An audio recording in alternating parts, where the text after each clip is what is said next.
Et c'est comme qui dirait la DER avec Frédéric Espoir Roumambou, un actu CAN genre en particulier ce matin, puisqu'il nous permet de faire un point, on va dire général, dans la mesure du possible, de la compétition. Ouais. Frédéric Espoir Roumambou. J'en parlais à l'entame de l'émission, les rues, les bars, les restaurants, et j'en passe. En Côte d'Ivoire, il était bondé de monde hier pour cause c'était une journée chômée, fériée, payée. Et ce n'est pas tout. Ce jour est consacré à une tournée sur l'ensemble de la ville d'Abidjan pour ces éléphants donc, qui étaient morts et qui ressuscités ont fini par repêcher, se mettre sur le toit de l'Afrique en termes de football africain, ces éléphants donc qui ont fait le tour comme vous disiez. Ils vont le faire encore aujourd'hui. Qui continuent donc de le faire, je sais qu'il y a eu des concerts et tout ça. J'ai fait un rêve hier soir. D'accord, lequel?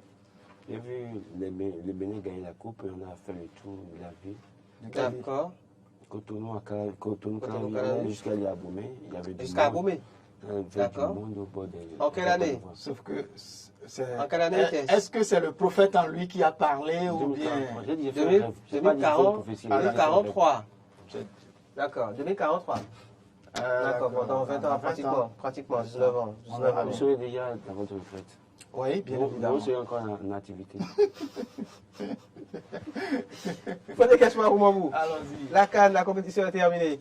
Et c'est bien la Côte d'Ivoire qui est sacrée. Mais au-delà de cette victoire, que peut-on retenir en termes de chiffres? On parle des chiffres. Oui, on peut dire qu'au cours de ce tournoi, à la 34e édition, donc 118 buts ont été inscrits au cours des 52 rencontres jouées. Et avec ces réalisations, les 5 bien évidemment, l'attaquant équato-guinéen Emilio Onsoué est sorti meilleur buteur de cette CAN 2023. Par ailleurs, la Côte d'Ivoire et le Cameroun sont les pays qui ont le plus encaissé, au total 8 buts chacun. Et par contre, le Sénégal, ex-champion, la Guinée équatoriale et l'Angola ont excellé en marquant le plus grand nombre de buts possible, 9 chacun donc. Et de plus, en matière de sanctions, 163 cartons jaunes, 13 cartons rouges ont été distribués par les arbitres lors de cette CAN. Le match le plus prolifique en carton est celui qui a opposé le Mozambique au Ghana. Pendant cette rencontre, l'arbitre libyen Ibrahim Moutaz a distribué au total 9 cartons jaunes. Le pays hôte a été malheureusement le plus sanctionné par les articles avec 15 cartons jaunes au total. Et pour ce qui concerne les pénaltys, parmi les 22 sifflets, 17 ont été réalisés avec succès et 5 marqués. Le Mozambique, lors de son parcours, a été le plus chanceux en concédant 3 pénaltys. Toujours en matière de pénalty, l'équipe qui a été en clean sheet, c'est bien cette formation-là. Il faut dire que 5 clean sheets et en 7 différentes rencontres, c'est le Nigeria, l'actuel vice-président vice-champion, vice-champion en titre, qui suit avec 4 clean sheets en 7 matchs grâce aux réalisations de son portier Stanley Nwabali. Voilà un peu, si vous voulez un petit récap comme on l'a fait hier, Côte d'Ivoire champion, vice-champion, Nigeria, Afrique du Sud 3e, le Congo vient après et toutes les autres formations. Meilleur joueur, on l'a dit, c'est bien William Ekong du Nigeria, meilleur buteur Emilio Nsoué de la Guinée équatoriale, meilleur gardien Rowan Williams de l'Afrique du Sud, meilleur joueur jeune, c'est Adengra, meilleur entraîneur Emers Faé, et puis l'équipe Fair Play, c'est bien l'Afrique du Sud. L'Afrique du Sud, oui. D'accord, qui part quand même avec, on va dire, cette distinction. Oui. Meilleur troisième. Enfin, troisième. Troisième puis, et meilleure équipe fait fair meilleure play. équipe fair play. On aurait peut-être pu la donner. Bon, après, ça dépend hein, des On fins aurait, de jeu, du on nombre de aurait- cartons on aurait pu reçus, donner, tout ça. on aurait pu te donner cette distinction. Tu Non, dis ça? non, ok, pas. Alors, Réagissez au 96, Que gagne- hein, que 76, gagne 68, l'équipe 68. Non, mais ça, je l'ai déjà 96. dit ici. Hein, je n'en 76, reviens pas. il ne On s'en a- rappelle j'ai pas, il fait- n'en parlera moi, pas. je vais partager, je vais avoir ma Oui, part. il ne s'en rappelle pas et puis il n'en parlera pas. Vous pouvez réagir Non, donc je au crois que 96, c'est autour de 76. 7 milliards de dollars, D'accord, je crois. 68, Millions de 68. dollars, voilà. Venez nous dire ce que vous retenez de cette compétition, ce qui vous a marqué, quels sont pour vous les faits marquants donc, de la dite compétition. Parlons-en. Justement, en parlant de faits marquants, Frédéric Espoir ou Mambou, on a vu de petites équipes quand même, on va dire, faire chuter celle dite grande. Évidemment, hein, et c'est le Grand Maroc qui donc a été le plus piteux dans cette compétition, puisque après sa demi-finale de la Coupe du Monde 2022, le Maroc était le grandissime favori de la CAN 2023, jouée en 2024 bien évidemment. Malheureusement, il faut dire que les Lions de l'Atlas n'ont pas pu mieux aller loin dans cette aventure. Déjà, vous l'aviez vu que les partenaires de Achraf Hakimi, encore brillants, ont été éliminés dès les huitièmes de finale par l'Afrique du Sud. 0 but contre 2. Et ceci sans Soufiane Boufal et Hakim Ziyech blessés. Ils ont manqué donc de créativité, il faut le rappeler. C'est pour donc aller très vite, rentrer très vite à domicile dans cette compétition. Alors que depuis une finale perdue contre la Tunisie en 2004, le Maroc n'a gagné qu'un seul match à l'élimination directe en phase finale de ce rendez-vous continental. 20 ans sans jouer au moins une demi-finale de la CAN, cela ressemble à une éternité pour une nation aussi importante dans le football africain. Les hommes de Walid Regragui, il faut le rappeler, vont tenter certainement de mettre un terme à cette disette, à cette malédiction. Ce sera l'an prochain lors d'une édition qu'ils disputeront à domicile lors de la seule Coupe d'Afrique des Nations précédemment organisée dans le royaume chérifien qui connaît l'année, je ne vois pas, c'était en 1988, le Maroc avait terminé 4e. Et alors, les petites équipes, on en parlait, la Guinée équatoriale, le Cap Vert, l'Angola ont terminé en tête de leur groupe respectif. Le Ghana, la Tunisie ou l'Algérie ont été laminés, éliminés. Pourquoi vous parlez de petites équipes? Les petites équipes sont restées à la maison. Qu'est-ce que je On peut aussi voir les choses ainsi. Hein. Les petites équipes sont restées à la maison. Ceux qui sont allés à la CAN à ce niveau-là. Je sais là où vous voulez en venir. Ne me faites pas parler ce matin. Laurent Roland, ton Les petites équipes sont restées à la maison et les joueurs jouent la D5 en France. Vous avez vu le classement des buteurs, par exemple, malgré la présence de Sadio Mané, de Mohamed Salah, Victor Osimhen. Eh bien, c'est Nsoué. C'est Soué qui a Aboubacar du continent. Il a joué que quelques minutes dans une partie, dans une rencontre, donc on ne va pas lui en vouloir. Le joueur de Intercity FC en 3e division espagnole, donc a eu le vent en poupe, et il faut donc saluer ce travail-là qui a été fait. Laurent Roland, Tony, qu'est-ce que fait marquant de cette CAN? Non, moi, ce que je dirais, moi, je me suis rendu compte que il y a le droit d'NS qui a pris le dessus dans certaines confrontations. C'est une, je dis, c'est juste pour amuser les gens. Quand je prends les confrontations entre Poutis, entre France-Afrique, entre terroristes, les plus expérimentés ont gagné. Boko Haram, Nigeria, Cameroun, Nigeria a pris le dessus. Poutis, Mali, Burkina Faso, le Mali a pris le dessus. France-Afrique, le Sénégal, France et Côte d'Ivoire, la Côte d'Ivoire a pris le dessus. Et puis à la finale, vous allez voir que le plus ancien de la CEDEAO était face au nouveau venu de la CEDEAO, Tinubu, et puis l'ancien a gagné. Donc la finale. D'accord. Donc l'expérience de l'aîné a pris le dessus dans cette compétition. Il faut dire hein, que plusieurs entraîneurs sont partis. Je vais juste faire quelques 5 ou 6. Rui Victoria, l'entraîneur de l'Égypte, qui est parti dernièrement il y a 2 dimanches. Cissé, qui donc est sur une chaise éjectable, qui a été hué à l'arrivée, en tout cas au retour. Mais le Cambani est contre le Limoges. Non, ils ont demandé qu'on le limoge. Les supporters ont demandé. Oui. Il y a aussi une partie de l'équipe qui veut ça. Mais il y a une partie qui est derrière qui est contre.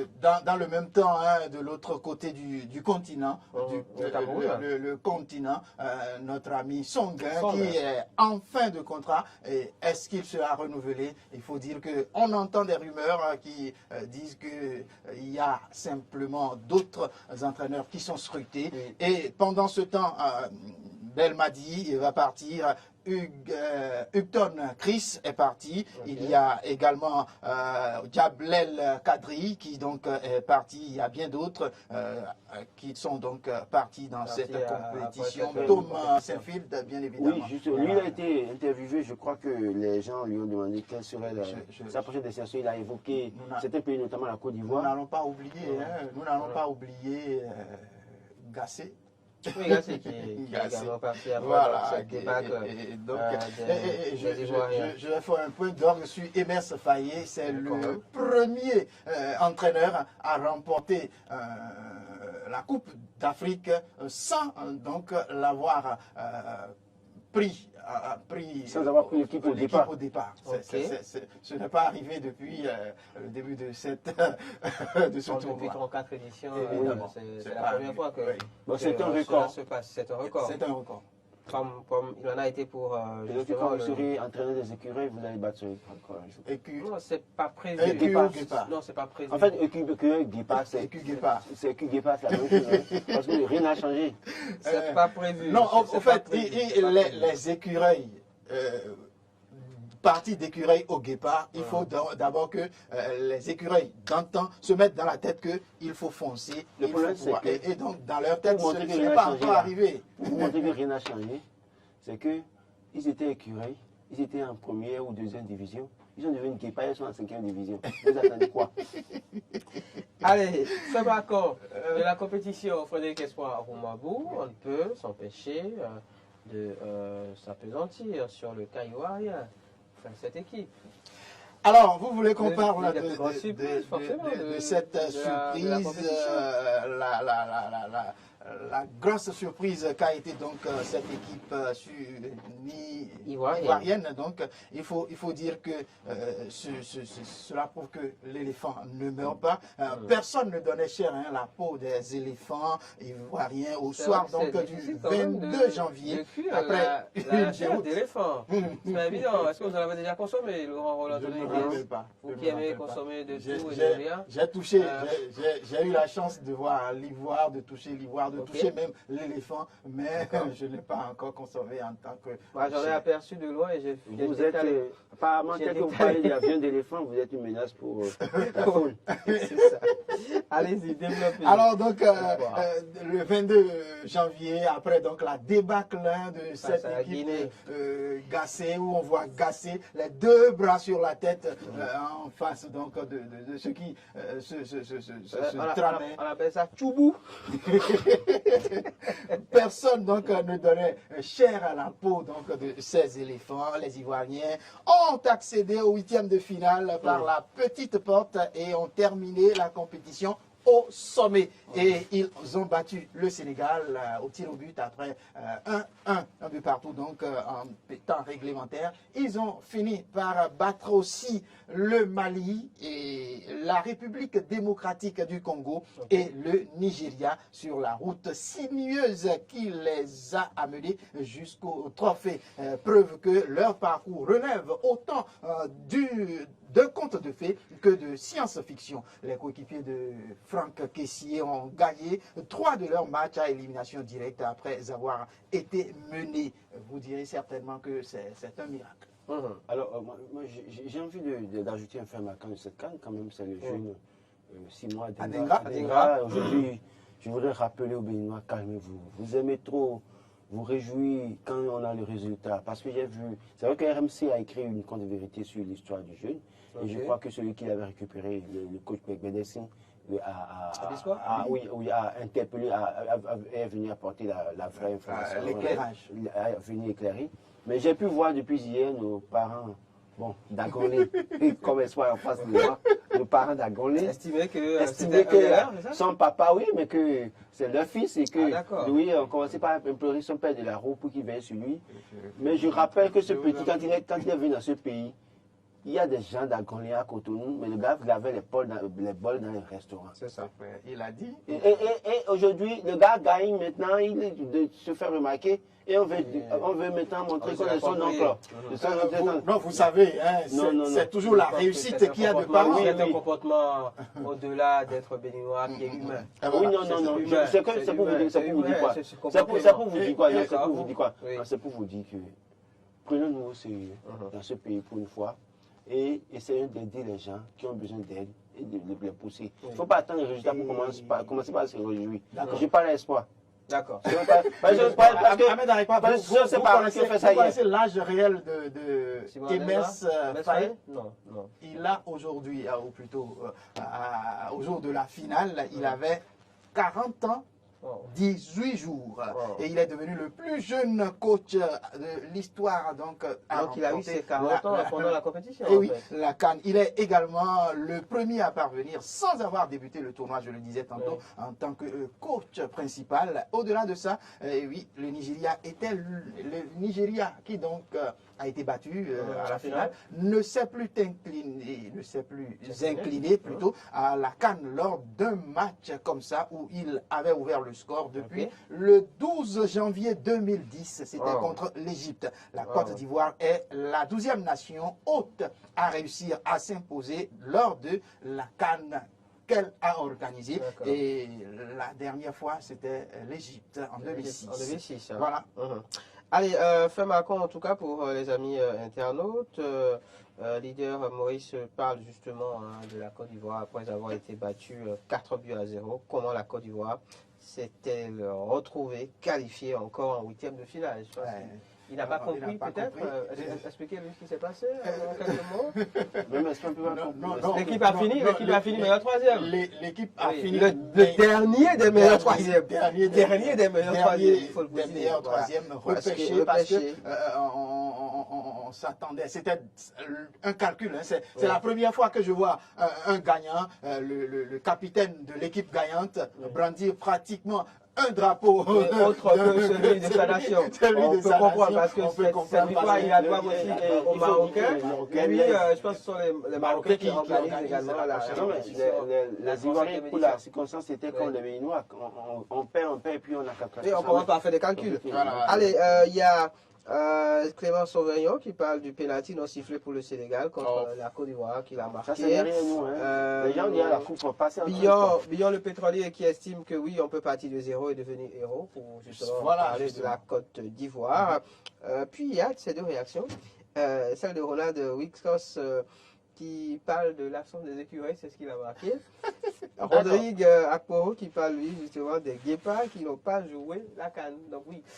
C'est des écureuils ou des guépards. C'est la même chose. Nous, on poursuit la Coupe du Monde. Il faut que les gens... On a fini avec la CAN. On n'a rien à faire avec la CAN. Pour finir, là... On termine, tout le monde descend, mais il va falloir donc que toutes les nations se réament parce que tout de suite, on va reprendre les éliminatoires pour la CAN 2025 et dans le même temps, se préparer pour le Mondial 2026. Je crois que c'est beaucoup de choses. Quand on voit cette Afrique du Sud, on voit ce Nigeria, on voit le Rwanda qui est premier de notre poule, on se demande comment est-ce que notre coach va pouvoir nous permettre avec l'équipe qu'on a. Est-ce qu'il a déjà fini la consultation? Il est rentré déjà. La CAN est terminée. La CAN est terminée. Je ne sais pas si... Bon, on vise la Coupe du Monde. On sera la Coupe du Monde. Il a toujours dit qu'il vise la Coupe du Monde. On verra bien. Oui. Merci à vous. C'est un plaisir. Toujours un plaisir. Merci à vous. Laurent. J'ai fait une bêtise. Oui, je sais. Allez-y seulement. À demain, Moriagua sera à la présentation.